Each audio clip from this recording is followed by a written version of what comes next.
Yes, people, what's happening? Welcome back to the channel. Welcome back to another live stream, and welcome to all your latest Chelsea news. And we have got a packed show as always. We're looking ahead to the big game against Newcastle later on today. We have got transfer news. Chelsea reportedly close to a deal for Valentin Barco. Apparently, Barcelona have shown interest in Pedro Neto. We're going to discuss all the latest with the goalkeeping situation and Reece James making life very difficult for himself with his nonsense with Philip Jorgensen and insisting that he doesn't have a number one keeper. There's lots to dive into, chat. Big up to everyone that's already locked in. Make sure you're smashing the like, subscribe if you're new around here.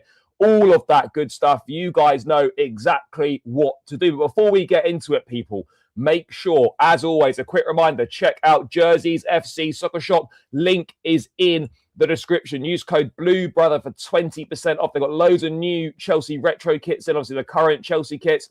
Any other retro kits, names, numbers, patches, World Cup jerseys, whatever you want on your shirt, guys, you can get. Use code BLUEBROTHER for 20% off. Great quality, affordable prices. Make sure you head over there. Hit the link in the description. Go and show the guys at Jerseys FC Soccer Shop some love. You won't regret it. Right, that is enough about that. Let's see what you lot are saying in the chat, and then we're going to get this show on the road. I'll keep Neto for the experience. Yeah, fair enough. I hear it. Finkelstein says we have no money to spend on real quality, high-profile players. Yeah, look, to be fair, I don't know how much money there is, but we're not going to be signing high-profile players. No, of course we are. You all saw the new contract James signed. No way big players are going to sign for that. Expect the 3 to 4 stars. We do have to start finding better. I don't think so. You know, I think one thing that we're lucky with in regards to Reece James is that he's a Chelsea lad. Because if he wasn't a Chelsea lad, I don't think he signs a new contract personally. If he's not Chelsea through and through, if he's not come through the academy. So yeah. Barco would be a good signing. Yeah, potentially. Yes, afternoon to you, bro. Yes, big up. Yes, big up to you, brother. Yeah, of course. But apparently Maresca was looking at him as well. But yeah. Charlie, is Chelsea go? Yeah, no, Chelsea are out of the Champions League. We're done, barring an absolute miracle. Yes, big up to you, bro. Big up, big up. But anyway, let's get into it, chat. Let's get into it. Look, for me, when Reece signed, I said at the time, said it on Sky, said it on this platform, multiple other platforms. If we do not qualify for the Champions League, in my opinion, he should not be the manager next season because he has failed. He has failed in what he was brought in to do. It's as simple as that. But I'm also equally of the opinion that it doesn't really matter who's in the dugout when we run the way that we run. And my worry would be is, who on earth would they go and get to replace him? Who would they go and get to replace him? That's the scary thing, chap. That's the scary thing. Is that, look, he shouldn't be here if we don't qualify for the Champions League, in my opinion. But the alternative, what's the alternative? That's the worrying thing. I hope so, but this is one that I'm worried about. This is one that I'm worried about.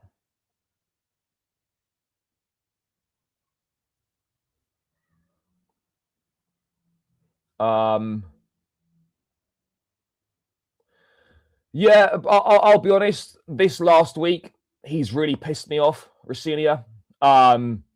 Really pissed me off. I was absolutely raging with him after Paris, fuming with him because it was just an arrogance, naivety, and stupidity what he did, and that's why he's been at the clubs he's been at, because at the top level got brutally exposed. He was made to look like an absolute clown, to be perfectly honest. He was made to look a clown. He was out of his depth. I said it at the time. I said it after the game. He was out of his depth. That defeat was on him. It's his fault that Jorgensen made a mistake because he put him in. He told him to play that way when he's not good enough to play that way. making subs with 7 minutes left, throwing men forward in the 94th minute to then concede when you're 4-2 down. No, I'm sorry. I lost a lot of respect for him for that nonsense that he did on Wednesday night.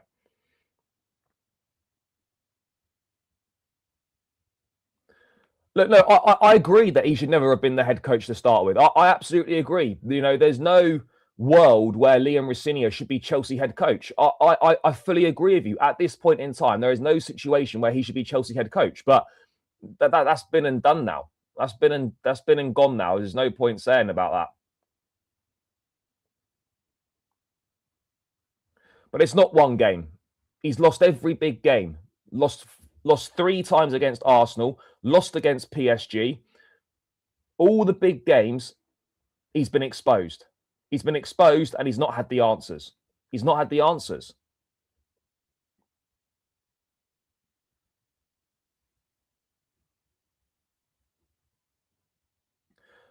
A lot of it still does come down to recruitment. They're not let off the hook. When you look at what PSG are bringing off their bench, Kvaratskhelia and whatnot, and we're bringing on Liam Delap's, like, come on.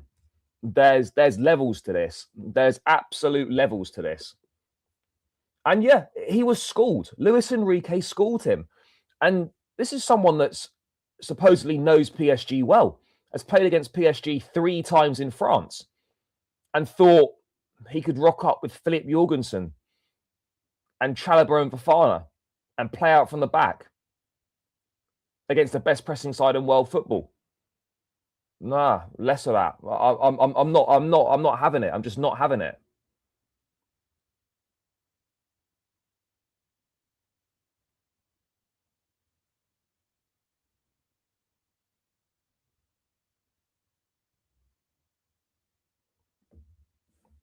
Bro, players missing chances is not the manager's fault.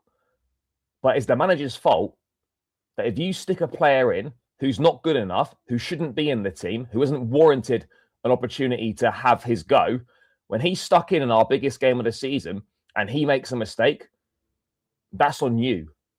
That's on you because you enabled that to happen. You allowed that to happen by putting him in. Jorgensen has done absolutely nothing to deserve to be Chelsea's goalkeeper. He's done nothing. I don't think he even kicked a ball under Rosenior before he came in against Villa. He's been injured the whole time. He's done nothing to warrant that place.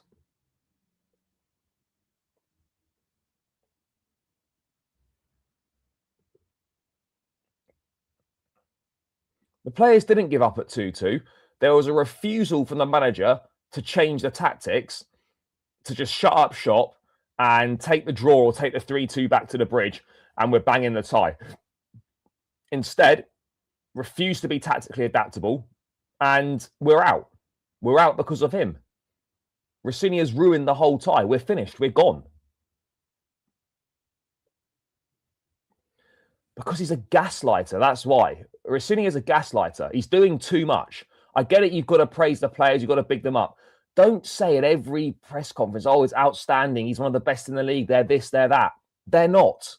They're not. And the evidence is there that they're not. Yes, I do. Because he selected him when he shouldn't have been in the team. He shouldn't have been in the team. He selected him. He made a mistake. That is on you.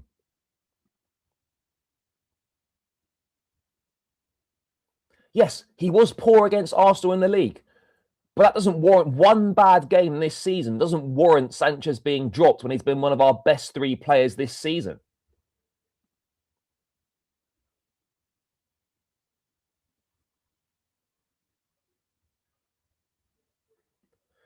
Yeah, and that's a problem in itself. And I think it's bad that you can't sell out a Champions League quarter-final. But there's a number of reasons for that. One, the ticket prices are way too high. Secondly, a lot of people have lost faith and are disinterested in what's going on. It's twofold. It's ticket prices. It's fans not happy with what's going on at the club. It's the fact that we're virtually out of the tie anyway. And yeah, it's a disappointing thing to see. It is a disappointing thing to see. But anyway, let's get into the transfer news. Valentin Barco, because Guillaume Balaguer Spanish journalist reporting, and it's been reported elsewhere as well, that Valentin Barco is very close to Chelsea. Very close to Chelsea. But he's done it in Spanish, though. So we're going to have to translate. Let me just bring this up on screen now. So, basically, he's put an eyes emoji on an earlier tweet. The ship is very close to Chelsea. So I think basically Valentin Barco very close to Chelsea. Now, Balaguer did a bit more info earlier this week, March 10th. A player to keep a close eye on. Valentin Barco is having a massive season at Strasbourg. In France, he's already considered one of the most intriguing young midfielders in the league after starting out as a fullback. Yeah, we know that he's on the radar of the Argentine national team. He's already made his debut and is almost certain to make the squad for the Finalissima against Spain, where he could form a midfield partnership with Enzo Fernandez. Interesting. In England, they were already keeping tabs on him closely. Maresca had him in mind, plus with Rafinha, who helped him shine at Strasbourg in charge of the team. Barco is another big advocate inside the club. It's well known that coaches don't sign players, but Rafinha has given his seal of approval to a potential addition. Don't be surprised if he makes a leap to Chelsea this summer with a long-term contract. His growth in France has firmly put him on the map. Now, Barco has had a very good season. He's had a good season in Strasbourg. And he's got 9 assists and a goal this season in 34 games. He obviously reinvented himself as a midfield player. He did start as a fullback. Defensively, not good enough, really, to be a fullback. And in midfield, he's done a very good job. I haven't got an issue, per se, with Barco. I think physicality might be a problem. Is someone ringing me? Someone is ringing me. Oh, Alex is ringing me. Hello, mate. I'm just on stream. What's happening? All good, buddy. I don't want to take up too much of your time. Can you cover me for the fan cam today? I have a horrendous neck. Right. I'm struggling to stand up. Oh, it's that bad, is it? Yeah, it's not great. It's not great. Basically, just think of the neck and just think of it's lopsided. It's just tilting in one direction, and I can't. I just slept awkwardly. But I don't think I'm going to be able to make it today. Fair. Who's doing the camera? Cam will be there as normal. Cam will be there, so you don't have to stress about any of that. Oh, that's fine then. Is that all right? Yeah, that's fine, man. There won't probably be that many of us anyway. Probably just be what, Fat and me, well, Fat and Nina. Don will be there. Yeah.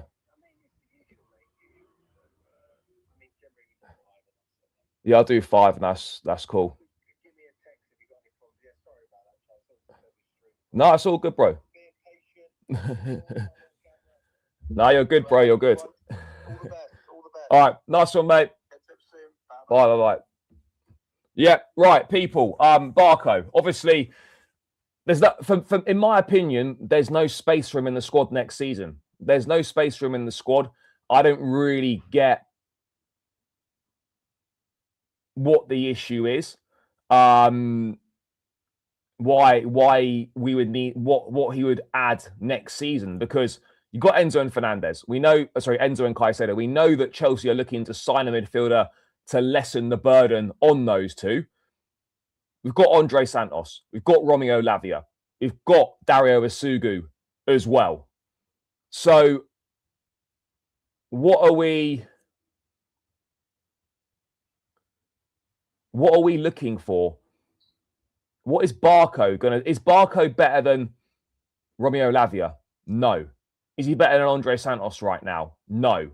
Is he better than Isugu? Yeah, he is better than Isugu. But where is Barco going to fit? My issue is, where does Barco fit in? If we sign him in the summer, where does he fit in the squad? There's no room. There's no room for him in the squad. And at 21 years of age, he needs to be playing regularly. The only thing I could think of, right, is there's 2 scenarios here, chat. One, we sign him in the summer to secure his signature so that no one else gets him, and then we loan him back to Strasbourg to continue his development and whatnot. Or they're looking at moving on one of Isugu or Lavia or Santos or whatever. Yeah, bro, I get it. Injuries happen. But you don't need 6 midfielders. You do not need 6 midfielders. You've got Enzo, Caicedo, Lavia, Santos, Asugu. Plus Reece James can play in midfield if needed. So where's the need for Barco? I think Barco probably is better than Asugu, but he's not better than Santos. He's not better than Lavia, and he's obviously not better than Enzo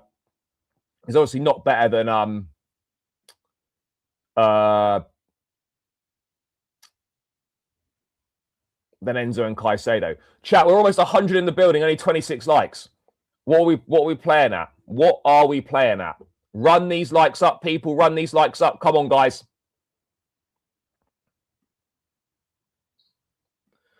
Bro, but Barco's not a left back, though. Not anymore, he's not. There's a reason why he didn't play left back for Strasbourg. Because it was quickly identified that he wasn't good enough defensively. He wasn't good enough defensively to play in that position. Bro, we don't need a 10. Barco is not a number 10. We can do much better than Barco as a 10. Much better. But this to me it's obviously got Chelsea written all over it. Of course it does. But this to me just feels like, oh, we better sign him so that no one else gets him. Keep him in the Blue Coast stable.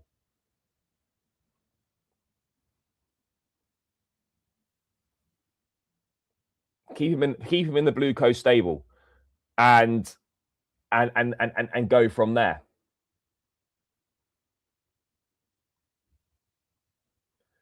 But yeah, look, we don't know too much what else we're going to do in the summer, but it is massively underwhelming when your transfer business is just teenagers and Strasbourg players.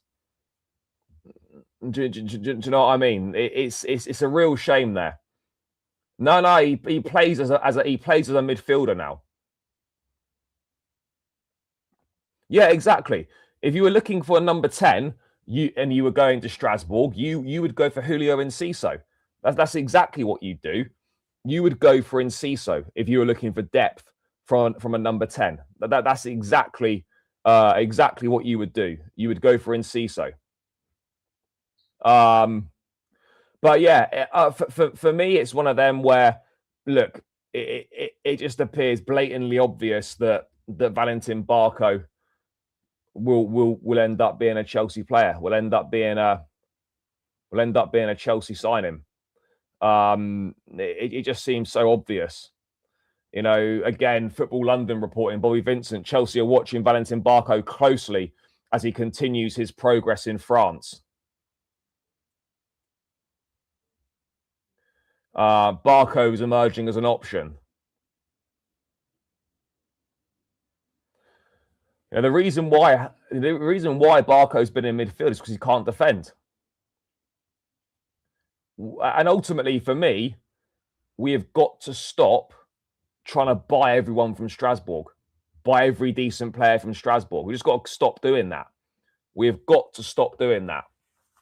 You know, we've got to stop doing that. We don't need that nonsense. We just don't need that nonsense.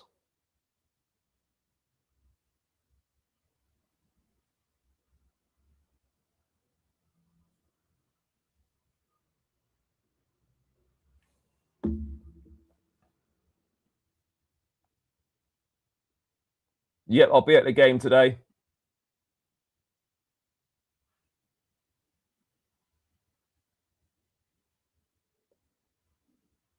I would imagine that Tosin will leave Chelsea in the summer. Yeah, I imagine he'll be moved on. I imagine he'll be moved on.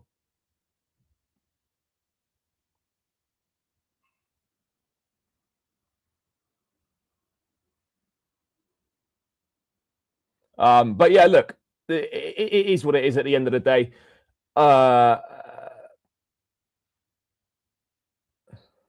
Matthew Harden, LB, Matthew Harden. Potentially Trev. Look, Trev, Tosin and Cucurella all got 2 years left on their contracts in the summer. And so it's a case of they'll either be renewed or they'll be moved on.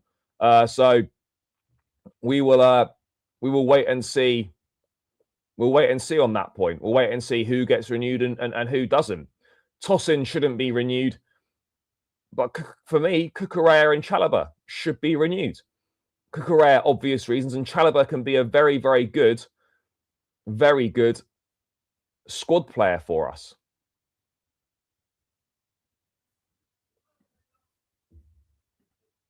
Yeah, we'll get into that. The winger situation today is mad. No, they're not going anywhere. The directors are going absolutely nowhere.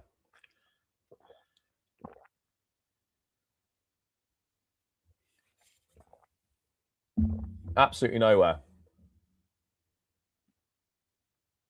No. Matthew Harding lower for PSG. But anyway, let's move away from that and we'll move on to Pedro Neto now. Obviously, Pedro Neto banned for today's game. He was hit with an FA charge and an additional one-match ban after his red card against Arsenal for the way that he basically reacted to getting sent off. So he was hit with an additional one-match ban. So Neto will be missing for that game. But apparently, Barcelona are showing interest in Pedro Neto. Let me just bring this up now.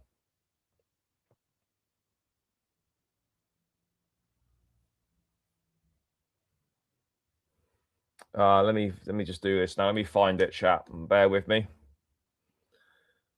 Because there is an interesting decision to be made with Pedro Neto in the summer. Very interesting decisions to be made with Pedro Neto.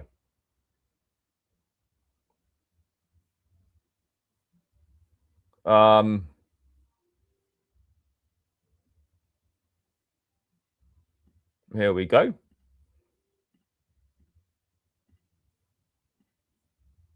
So, just in, Barcelona are monitoring Pedro Neto ahead of the summer window. His agent is Jorge Mendes. Now, Neto has been frustrating this season. He's had some good performances. He's produced some good numbers, and on the whole, he's had a reasonable season. But some of his form in recent weeks has been really poor. Obviously, I think he did put in a good performance against PSG in that first leg.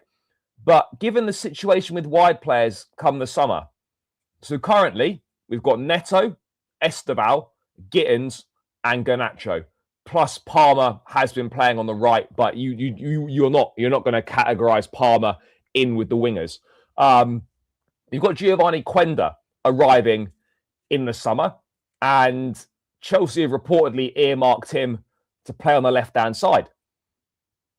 So you then have Gittins, Garnacho, Quenda, Esteval, and Neto. Can we carry 5 out-and-out wingers in the squad next season? Quite possibly, you could carry 5 out-and-out wingers in the squad next season. You absolutely could potentially do that. However,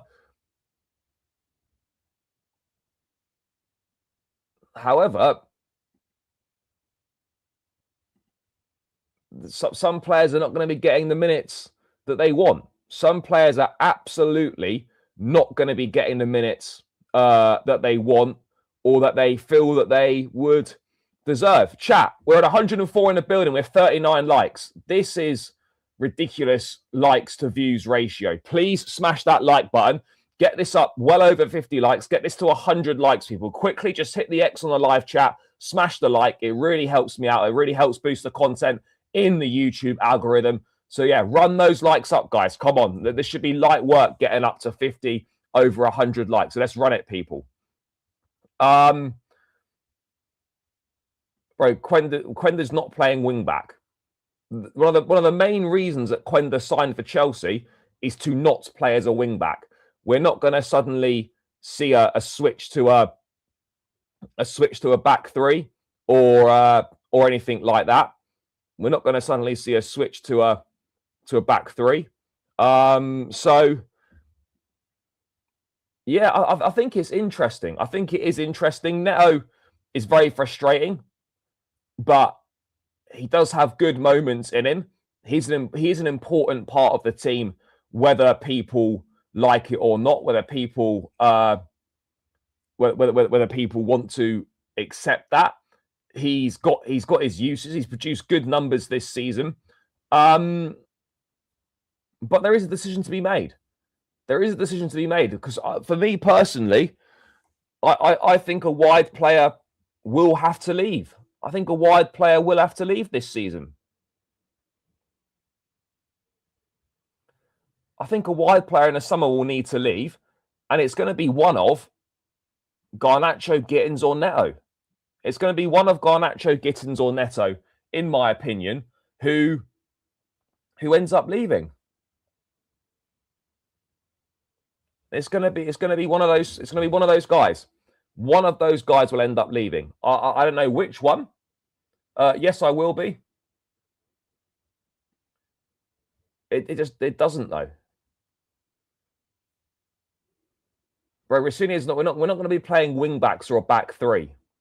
I think that's quite obvious. We're not going to be playing wing backs or a back three. I really do think that's quite obvious. I hope not.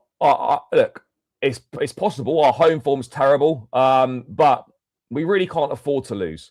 We need 5 wins from 9 to finish in the top 5, in my opinion. We need 5 wins from 9. Win today, and we can make that 4 wins from 8 required. Neto obviously banned for the game, so Garnacho is obviously going to start on that left-hand side.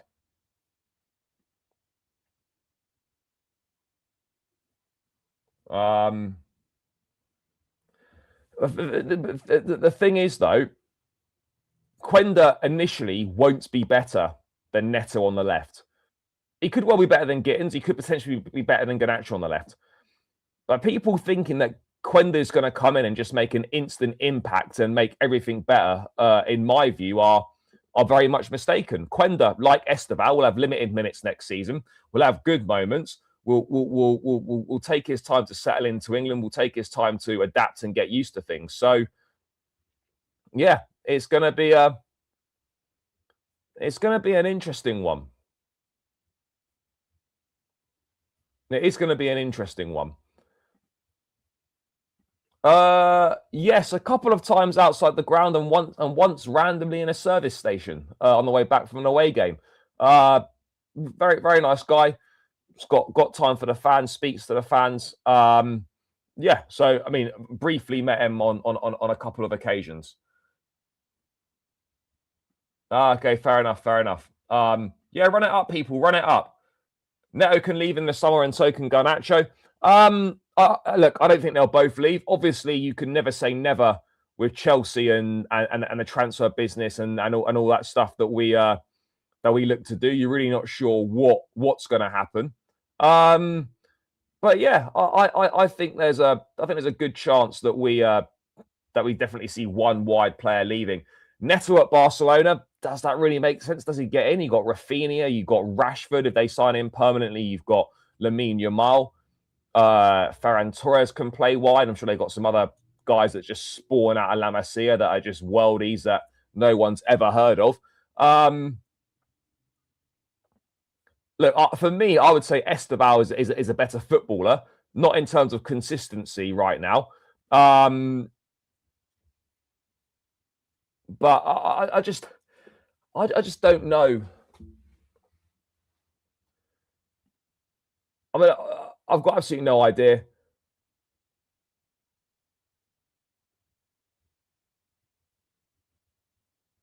But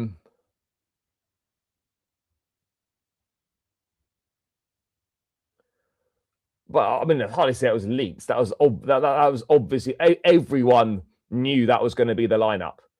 Everyone knew that was going to be the lineup. It's not like, you know, there was anything outrageous in that lineup. We all knew he was leaving. This is what people get very confused with, right?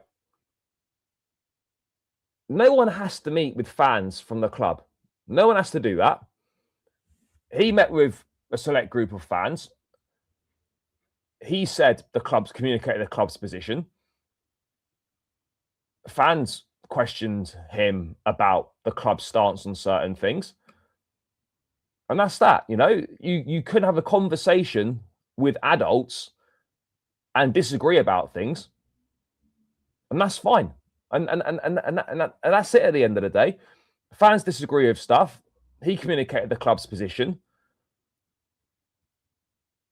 That's that.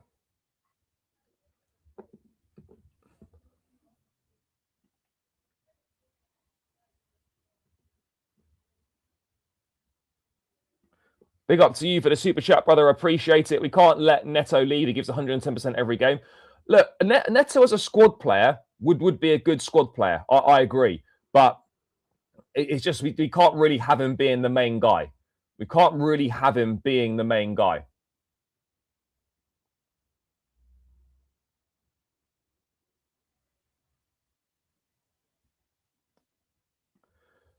What do you mean met with arrogance?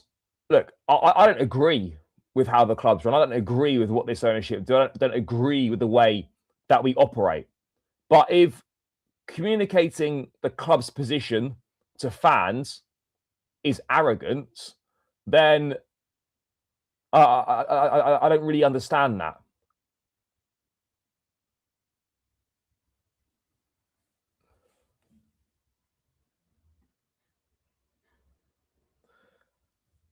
I'm confused with how fans have been mugged off, because you go to a meeting, person involved with the club communicates club stance. You ask questions, you disagree with said stance. I don't know what the conversation entailed. I don't know the details and the ins and outs. But it's not a mugging off. If there's differences of opinion, how is a difference of opinion being mugged off? I don't understand that.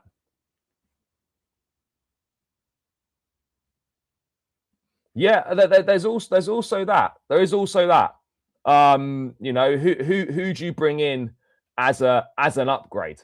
You know, the winger market is not exceptional, and with Chelsea, the way that we've operated recently, you sort of know that who do we actually bring in? Do we trust them to bring in?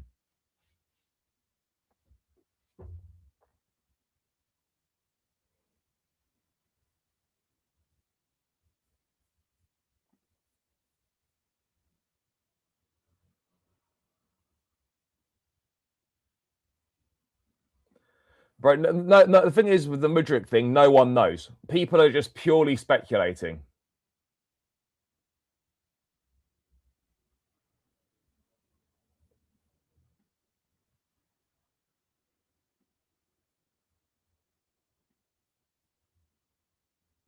As a real, Jackson and Quinn are our best options for next year. Look, to be honest, right, you can reintegrate Nicholas Jackson in the squad and you instantly upgrade the squad without spending a penny.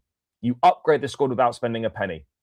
So I agree that Jackson, for me, should be in the squad next season. It's an instant improvement on what we already have. And it doesn't cost you anything. It literally doesn't cost you anything. But that I still don't see that happening.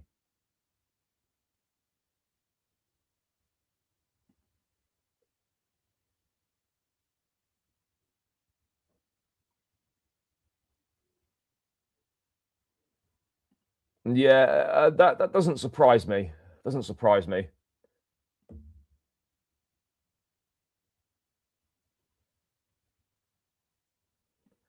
But the problem is, you weren't there. You weren't there, so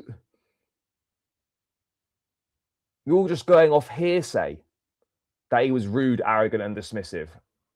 But unless you were there, you don't know the way that he spoke was out of order. You don't know that. I don't know that. You don't know that.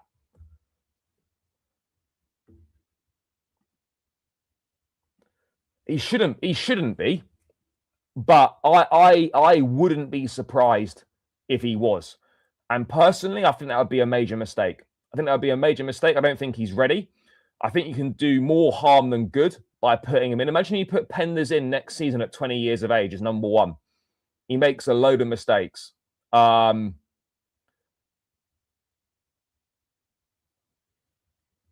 makes a load of mistakes, you damage his confidence, and then what happens? If you're going to stick Penders in, you have to be absolutely sure that he's ready, and you have to stick by him through thick and thin. For me personally, Penders next season is not ready to be a number one. Not ready to be a number one. Yeah, of course he is. Of course he is. Miles better. Miles better. Like it's not even close. It really isn't even close how much better Jackson is than Delap. He's miles better. Honestly, it's incredible. I wouldn't be against it at all. I wouldn't be against it. Yeah, the Mudryk situation is ridiculous. I know these legal things are complex and stuff, and they obviously you've got to wait for the process to process. But yeah, it's been ridiculous. There's just been really no updates, and there's not been many of these kind of doping cases in football. There's not like a huge catalogue to go from, and we're just waiting. We're just waiting now. That's all we can do.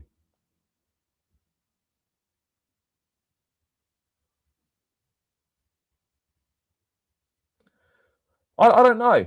I don't know. I'm really not sure. I'm really unsure what will happen with the manager if we don't make Champions League. Because if we don't make Champions League, he's failed at the end of the day.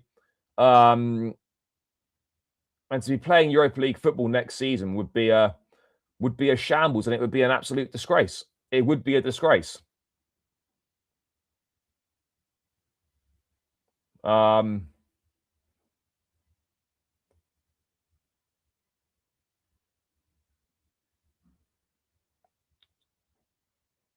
No, I'm just saying that obviously, look, Chelsea ideally will want to sell Jackson in the summer when he comes back from his loan at Bayern. But all I'm putting out there is that he would instantly improve our squad, and it doesn't cost you any money. It doesn't cost you any money, and you instantly improve the squad. That's the point that I'm making. You instantly improve the squad, and it doesn't cost you anything. It looks that way at the moment. I never like to give up on players after one season, but on the current evidence we've seen so far, Delap's been terrible, and he doesn't look anywhere near the levels required. Anywhere near the levels required.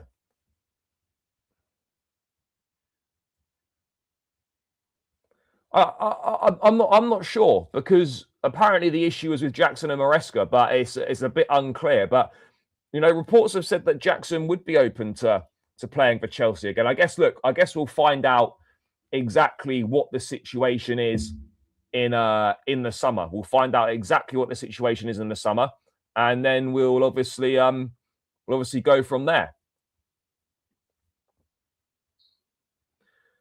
Either or. If a decent offer comes in to sell him, then I think Chelsea will absolutely sell him. But if not, he'll be on loan. Regardless of what happens, whatever happens, Mark Guiu will not be here next season. Whether it's loan or whether it's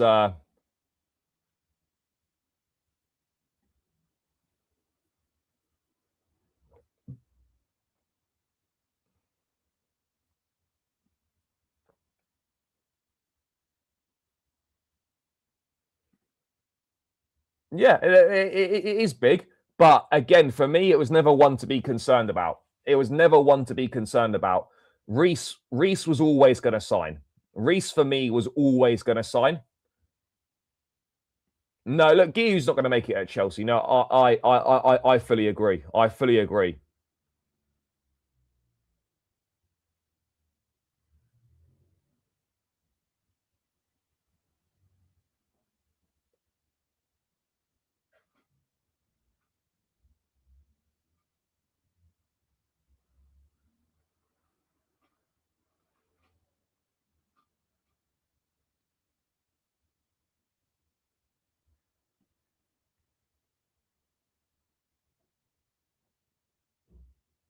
So, yeah, Neto to Barcelona. I don't think they've got the finances to do it. It depends if Neto wants out, but they could look to. But ultimately, they could look to force him out. They could look to force him out. There's a chance that could potentially happen. I don't think something like that is likely, but there's definitely a chance they could potentially look to force him out. Look, those two did work well together, but Palmer is linking up very well with João Pedro at the moment. So, look, Jackson definitely makes the players around him better.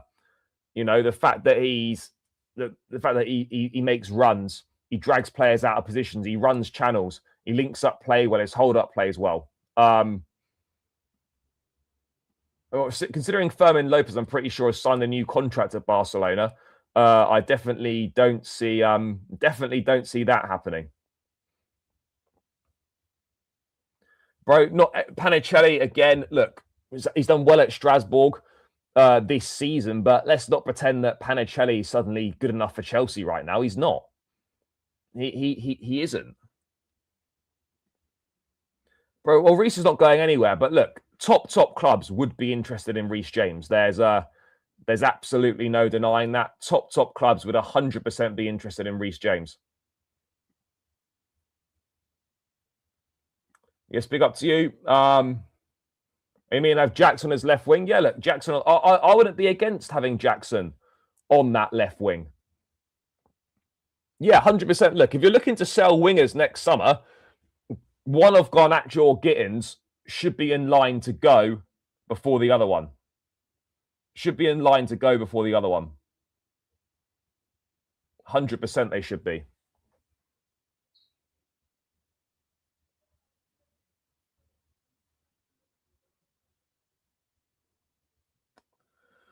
I'm taking it. I'll be at the game later. I'm really pleased. Yeah, look, James signing a new deal is obviously, yeah, as I said before, is massive for the club, massive for the club. But yeah, Neto, the decision's going to be interesting. I personally, I'm kind of 50-50 on whether he goes in the summer. But I think I'm probably more 90% sure that a wide player does leave at the end of the season. I think a wide player is going to leave at the end of the season.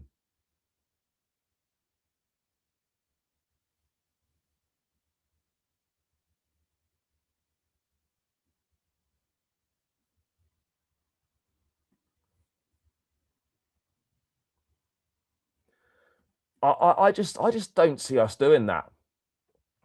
Look, I'd love us to get Morgan Rogers, but I personally don't see that happening. Personally, do not see it happening. But anyway, let's move away from that and let's talk about the goalkeeping situation, because out of nowhere,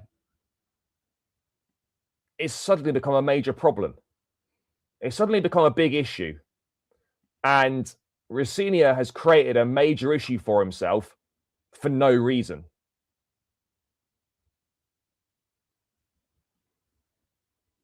For no reason.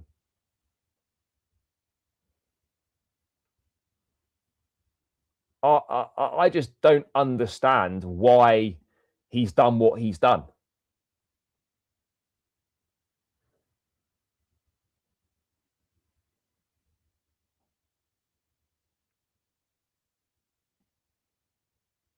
Because he's created a really impossible dilemma in goal. And that's on him. If he sticks with Jorgensen, he's putting false belief in Jorgensen, and he's not rewarding players on merit. And when you're picking players not based on merit, you're asking for things to go wrong. If you then revert back to pick Sanchez, you look weak for making a U-turn at the first time something goes wrong. And it's too late at that point, because you're then looking to rely on a goalkeeper who you literally just a couple of weeks ago dropped, unsettled him, knocked his confidence. Sanchez has worked really hard to regain his confidence from the fans. Maybe his confidence is very fragile, and you've literally just bashed him for no reason, and you've instilled fear into him, and you've knocked his confidence. So it's lose-lose. You're putting false belief in Jorgensen, or you're putting back in a goalkeeper who 2 weeks ago you basically deemed wasn't good enough and shouldn't be the number one. So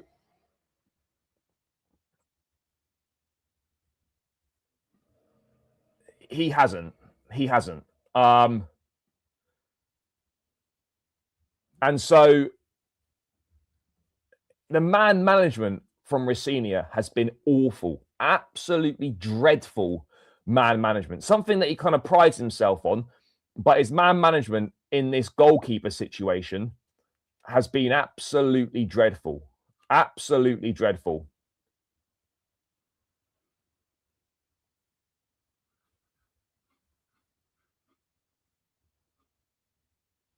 Absolutely terrible.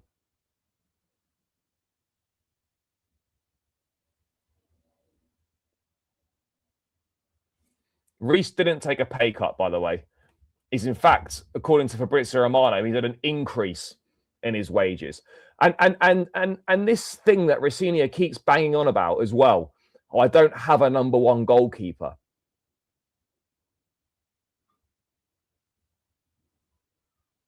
You know, what do you mean you don't have a number one goalkeeper? What utter nonsense is that?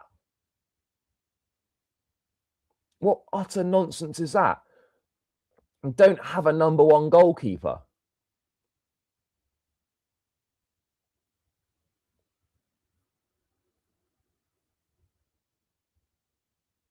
Are you joking?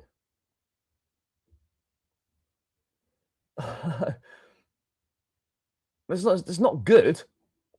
It's not good not having a number one goalkeeper.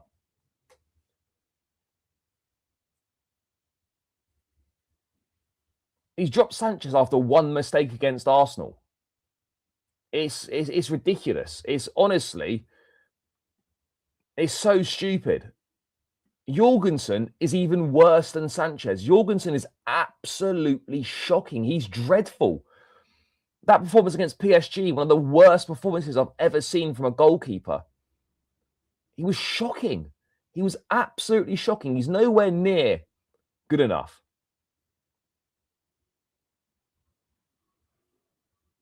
Nowhere near good enough.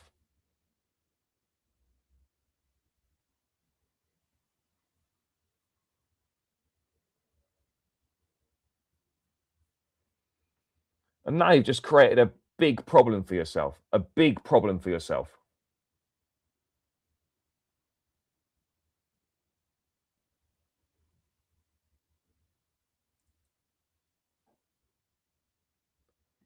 Sanchez has been good this season. I'm not a Robert Sanchez fan, but you have to be fair. He's done very well this season. He's had a very good season. He's been one of our best three players this season. He's been one of our top three players this season. Nobody thought that Sanchez needed to be dropped and we needed to replace the goalkeeper this season. No, nobody thought that. Nobody thought that.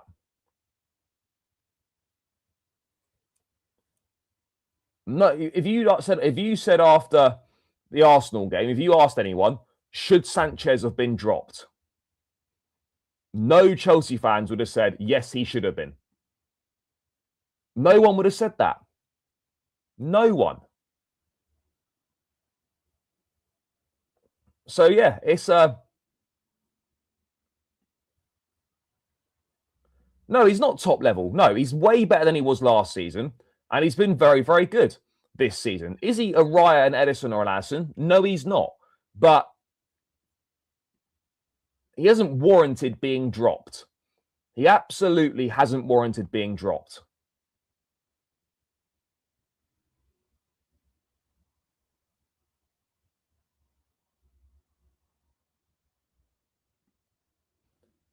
Look, the first leg he made two mistakes. What did he do wrong in the second leg?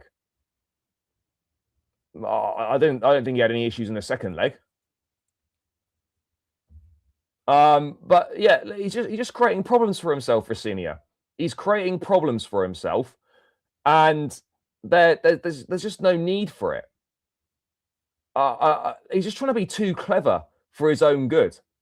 He's just trying to be way too clever for his own good, and it's backfiring on him. The decision to play Jorgensen on Wednesday night spectacularly backfired, and it essentially, bro, that was a couple seasons ago under Poch.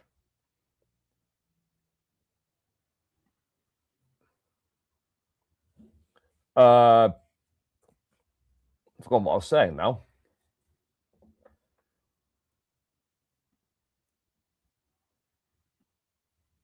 But one place you cannot have uncertainty on the pitch is Jorgensen, is the goalkeeper. And it's on Rosenior. It's on Rosenior. He's created this problem. He's made this a problem.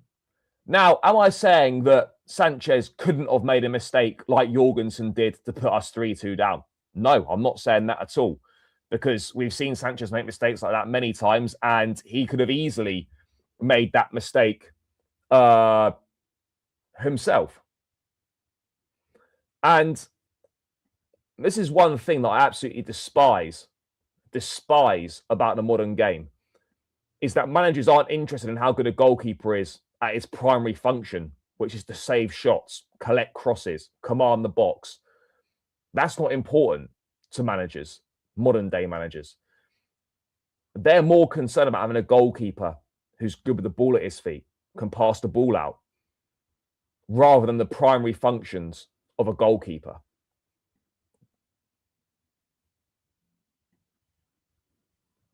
It's just utter nonsense. It's like saying you want a striker whose top attribute is not scoring goals.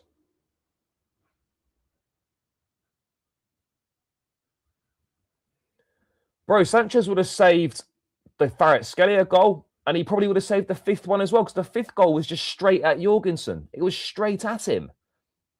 Straight at him.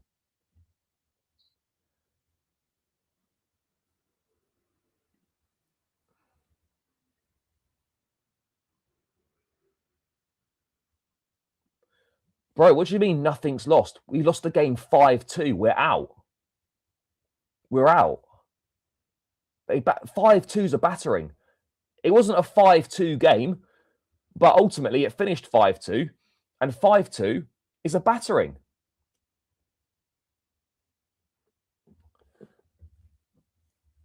That's what it is at the end of the day.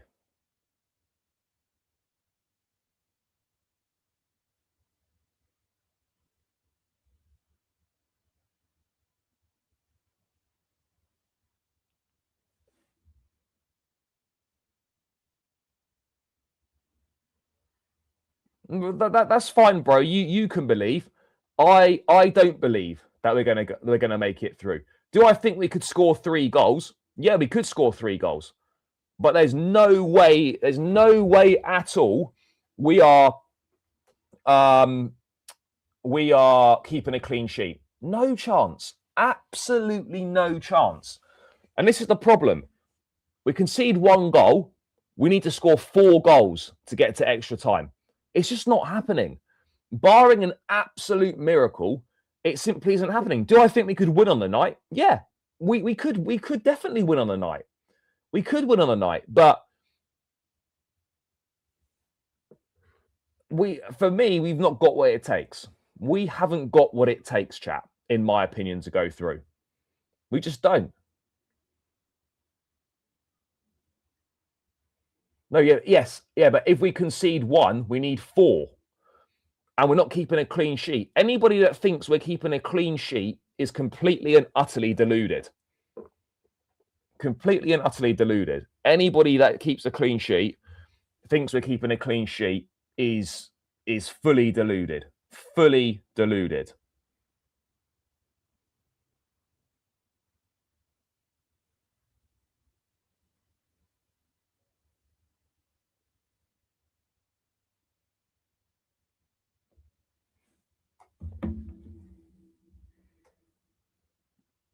Yeah, I agree.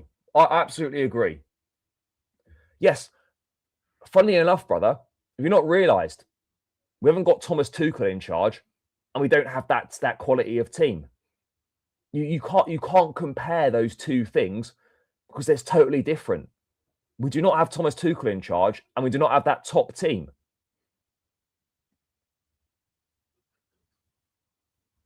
No, I'm actually upper today. There was no MHL left for this game, so I had to go upper.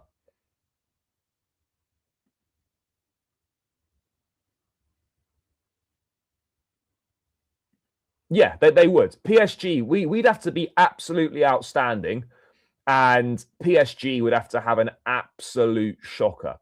They'd have to have an absolute shocker. They really would.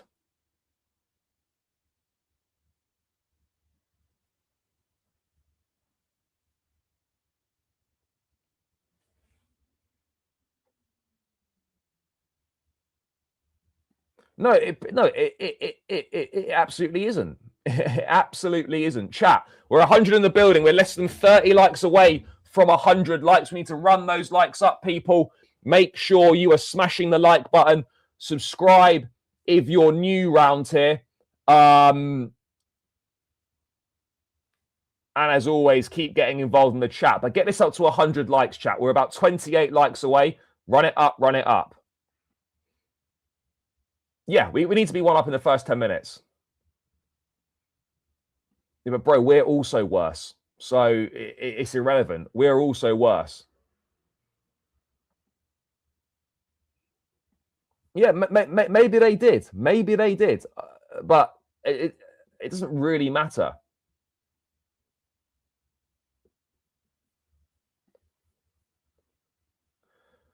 But yeah, look, the goalkeeping situation is just a mess. It's just a joke right now. It is an absolute joke.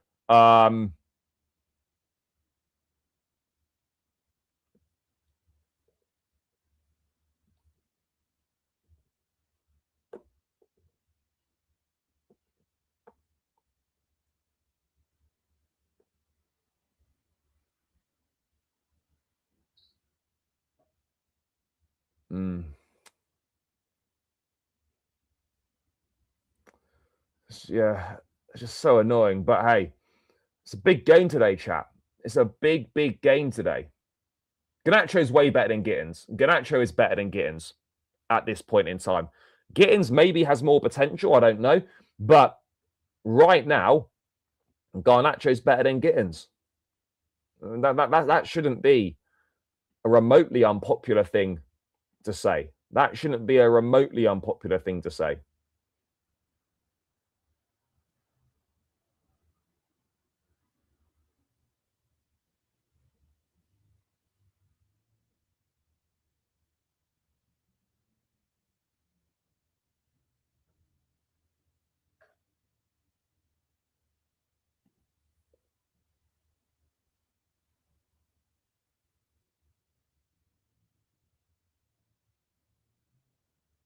Home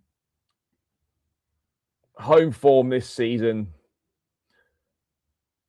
We need to fix up on the home form, chat. We need to fix up on the home form big time. It simply hasn't been good enough. Hasn't been good enough at all. I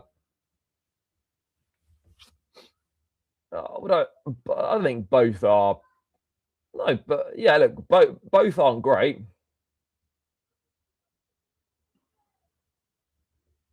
No, that's fine. That's fine. I don't believe we can do it. I don't believe this team can do it. I'll be there to support the team, and I'll be there hoping we can do it. Of course, I'll be hoping we can do it. Like every Chelsea fan will hope we can do it. But the reality is that I don't believe we'll do it. I don't believe we'll do it. Yeah, I'm a bit concerned. I did tip a 2-1 win, but yeah, I equally would not be surprised if there was a 1-1. I wouldn't be surprised if it was 1-1. I really wouldn't be. Um,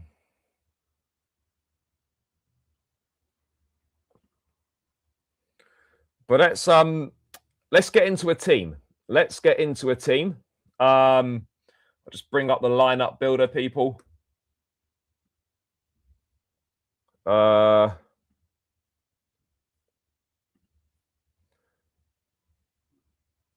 there's some decisions to be made. There are some decisions to be made. We've obviously got the big game against PSG on Tuesday night. There'll probably be a slight selection. There'll be a few changes maybe with that game in mind. This is the team that I'm going to go with. And yeah, look, absolutely true that Newcastle are bang in their tie with Barcelona. They're 1-1 from the first leg. They've definitely got a chance. It's a big ask to go to the Nou Camp and get a result, but they've absolutely got a chance. And so their season kind of hinges on that game. But I also don't think they're just going to rock up and just completely not bother in this game and throw it. No, I don't see that. I don't see that being the case at all. I think they'll give it a very, very good go. I think they'll look to give a very good account of themselves as well. So yeah, it's gonna be a tough game. It's absolutely gonna be a tough game. There's no doubt about it. But in goal, for me personally, I'm putting Robert Sanchez, and I think we know it's going to be Jorgensen, but I'm going Sanchez. I'm then playing.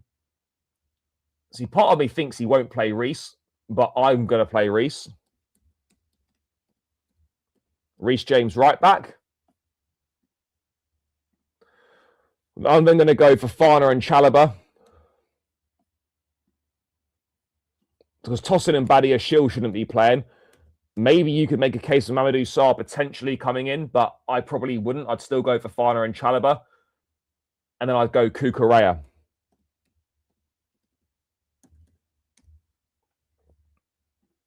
At left back. Midfield, I'm going Moises Caicedo. And I'm actually going to go Romeo Lavia, chat. I think it's time. I think it's time for Romeo Lavia to start a Premier League game again. I think it's time. I absolutely think it's time.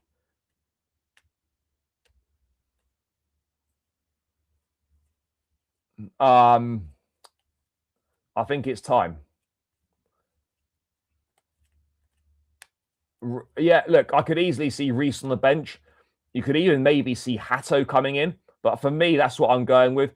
Lavia came off the bench against PSG. He seems to maybe be ahead of Santos now, potentially. We have to win this game for the top 5. We must win this game. With Man United and Aston Villa playing each other, there's a big opportunity here for us to close the gap on one or both teams, depending on that result. So we can't afford to pass up on this. We cannot afford to pass up on this. We really can't.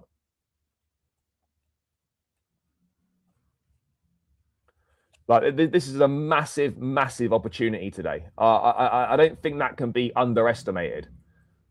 It really can't. So look, I'm going Lavia in the midfield alongside Moises Caicedo. We've really only got 2 options for the wide areas. You're not going to Jesse Derry, I think, will be on the bench today, but Jesse Derry is not going to suddenly be chucked in to start a Premier League game.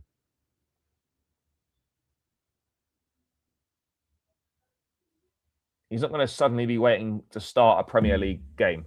So it'll be Palmer.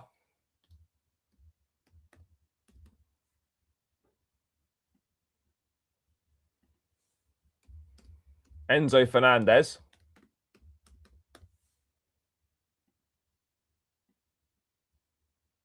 And on the left, it'll be Garnacho.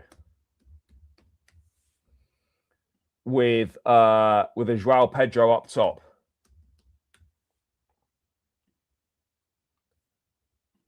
That's the team that I'd go with. A couple of changes there, not loads. You've got what? 1, 2, 3 outfield changes. Well, no, 2 outfield changes. Sorry. Well, yeah, 3 outfield changes. Goalkeeper, and then Lavia and Garnacho in to start. The rest of the team for me stays the same. I hope not. I hope not. Garnacho has to start because there's no Pedro Neto. Esteval's injured. Gittins is fit and available again, but he's after missing the last 5-6 Premier League games. He's not going to be chucked back in to start. It's just not going to happen.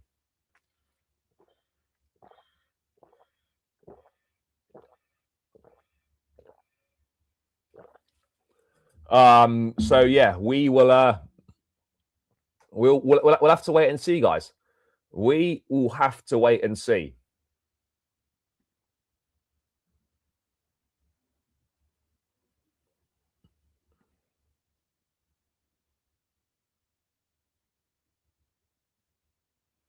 So there we go. You know, this needs to be a win today.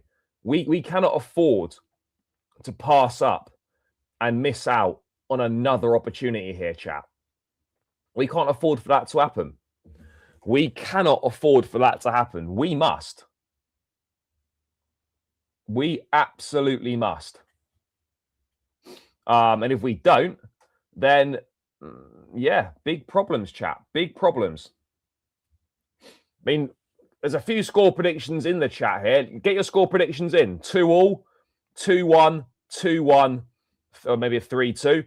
Guys, get your score predictions in the chat for today's game. I've gone for a narrow 2-1 win, but I equally wouldn't be surprised if it was a draw, given how awful our home form's been. Given how awful our home form's been, I'm just not sure.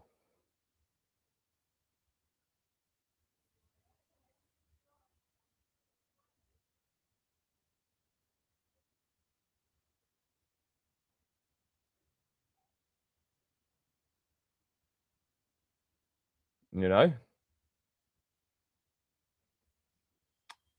I could see it being a draw.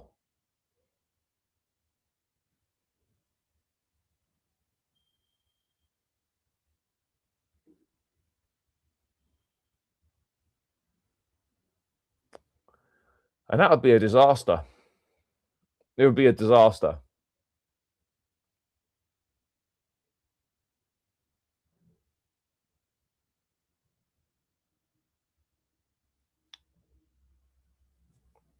I mean, I'll be fuming.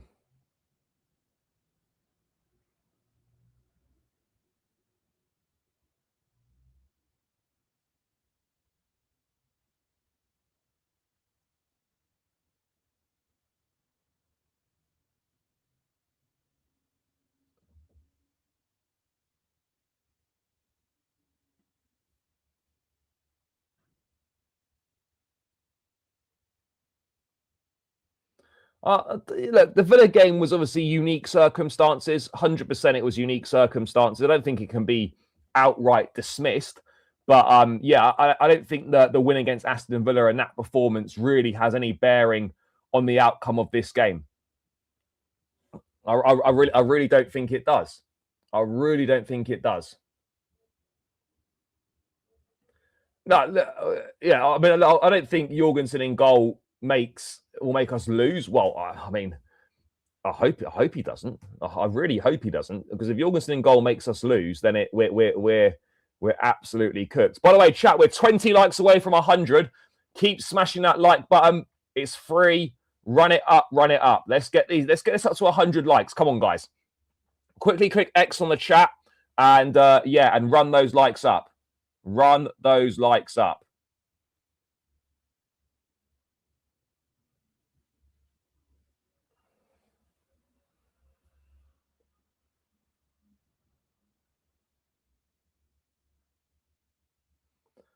I hope I'm wrong as well. I do hope I'm wrong in this about this game, but I can just see it. I can just see us struggling. An early goal is absolutely crucial. An early goal is crucial.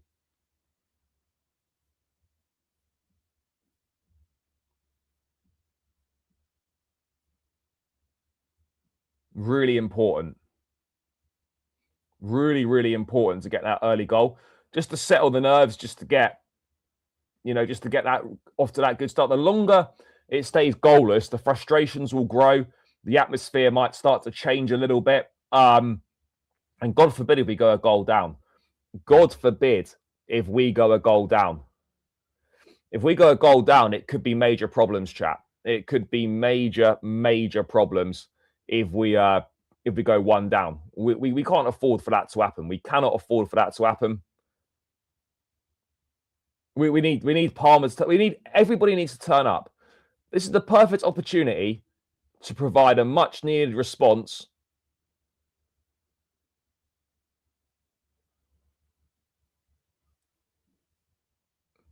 to what happened in the week. We've got to respond. We've got to respond to what happened in the week. We must.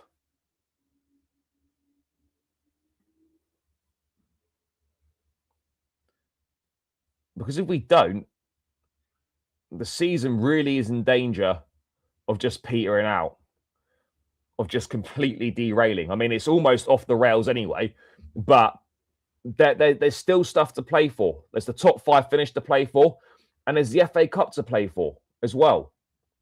Absolutely, there's still bits and pieces to play for, chat.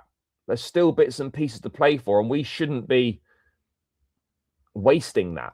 We should not be wasting that. No way should we be wasting that.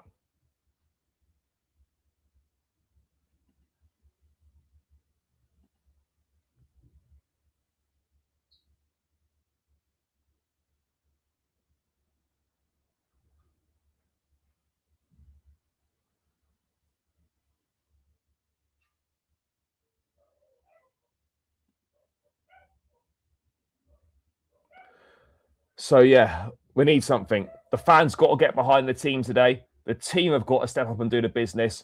And Racina needs to step up and do the business. You need to deliver. You need to step up and you need to deliver, my friend. You must. You must, because the pressure is on you as well. The pressure is absolutely on you. Because you messed up in the week. You need to rectify it. A win today is massive. Then the consequences of not winning today are also huge. Because if we don't win today, we still need 5 wins from 8.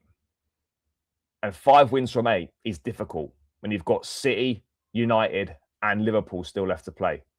5 wins from 8 becomes very tough. Becomes very, very tough. Now, we won't see the lap up front. This is a must-win football match. This is a must-win football match. We won't see the lap up front. Right, someone wants to see. Yeah, I'll quickly bring the table up. I will quickly bring the table up because we want to see the table. Let's do this. Right.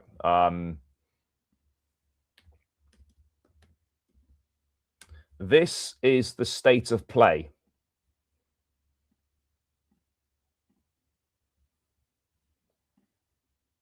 This is the state of play. So United and Villa play on Sunday. United and Villa play Sunday. A draw there, 52 points apiece. And if we win, it's 51. Liverpool are going to beat Spurs.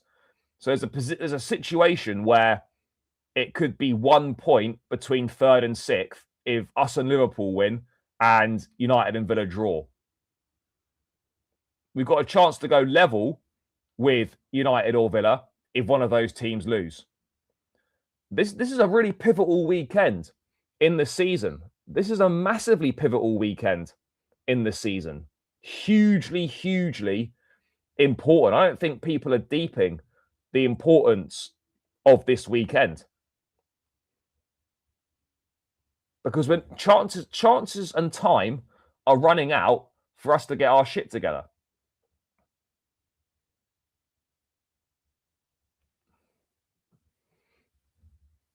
Chances and time are running out. We can't continue to let opportunities pass us by. We can't.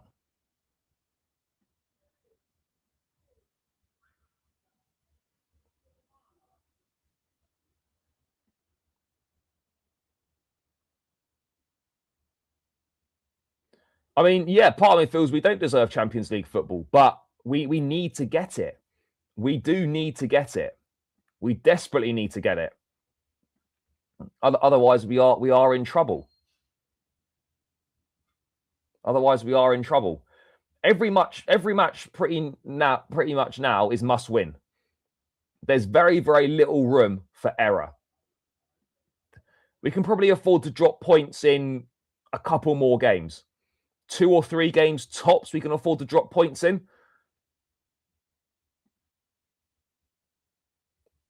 So yeah, it's gonna be interesting.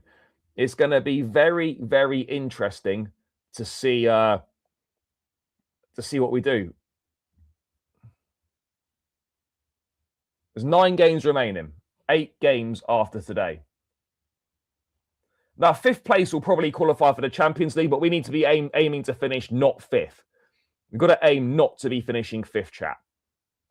I absolutely agree on that. We cannot be affording to finish 5th on the off chance that we don't get an additional place, and then we could really be cooked. So yeah, that's where we're at with that one. We do need to go on a winning streak. We need to put a run of wins together. We've got the Newcastle game, then we've got PSG, and then we've got Everton last game before the break. And straight after the international break, it's Port Vale in the FA Cup quarter-final. So yeah, that's where we're at. That is where we are at, people. So there we go. Right, chat. I am going to round out this one here. Big up to everybody for tuning in this afternoon. Appreciate all the love, all the support, as always.